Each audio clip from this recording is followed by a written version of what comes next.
been such a huge success and all that. And you know, by no means would I ever say that he was not deserving of any of it. Of course, he's totally deserving. But I also want to make sure he was certainly a human being as well. You know,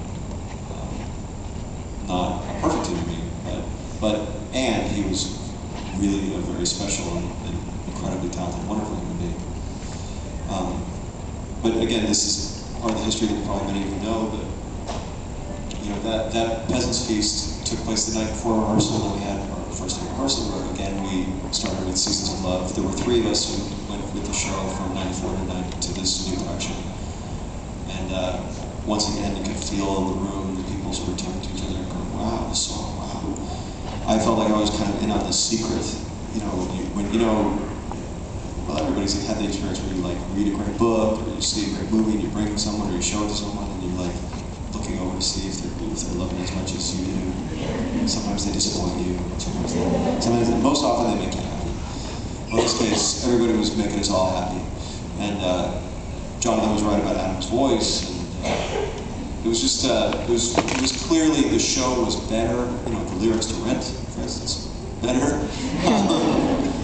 One Song Glory came out of this earlier version called Right Brain, which we are singing in the concert on Monday. It's very strange to, you know, instead of going, one blaze of glory, he's going, gotta find the right brain. Like the right side of your brain. not quite the same impact. But and What You Own replaced a song called Real Estate, which is kind of a comedy, musical comedy number where, you know, at the end of after the funeral, Benny's on stage with Mark after the Goodbye Love moment, and Benny, you know, Mark's kind of like, what am I going to do with myself? And Benny says, why don't you join me in my real estate ventures? And there's this kind of musical comedy number. It's like, you should consider real estate, real estate, real estate. That was the earlier version. We're also doing that on Monday. But now we get to do What You Own, which, come on, it's a kick-ass song.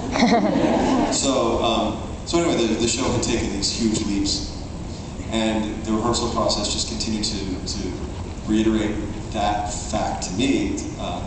Late in rehearsal, there was this hole in the show where there was going to be this number between Maureen and Joanne, and Jonathan had really been struggling with it, and didn't know quite what it was going to be. And one day he like runs in the room, and he's very, very excited. He sits down at the piano, he starts plunking out those notes, those chords for Take Me or Leave Me. And we were all like, wow, that's pretty cool. And then to hear Dina and Freddie start to take it on.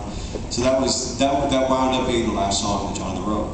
And the last song that he wrote, certainly the last song he wrote for the show, but the last song he ever wrote, which of course we wouldn't have known that at the time. So the rehearsal process goes fantastically well, and it's very exciting, and we have our dress rehearsal, which, for those of you who don't know, dress rehearsal is